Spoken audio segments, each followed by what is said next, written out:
Harga bahan bakar minyak BBM jenis solar resmi diturunkan oleh pemerintah terhitung sejak 10 Oktober 2015. Sebelumnya harga solar mencapai Rp6.900 yang kini menjadi Rp6.700 atau turun Rp200 per liter.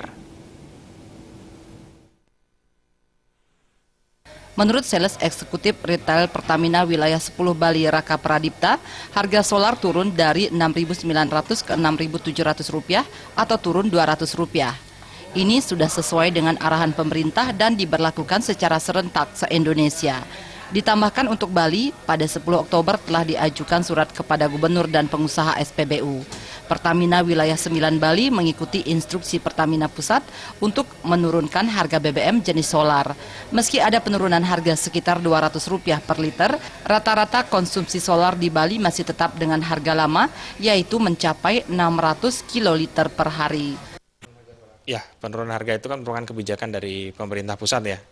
Tapi untuk konsumsi sendiri dia tidak terlalu berpengaruh, jadi masih di level 600-an KL per hari. Untuk harga sekarang berapa Pak perubahan?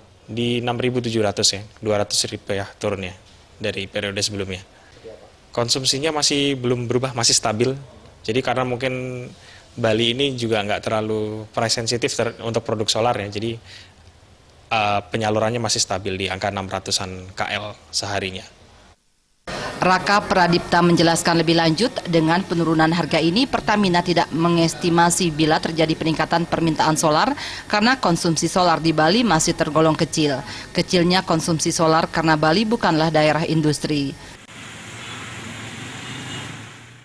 Ngurah Wirawan dan Ari Wiratmaja, Bali TV.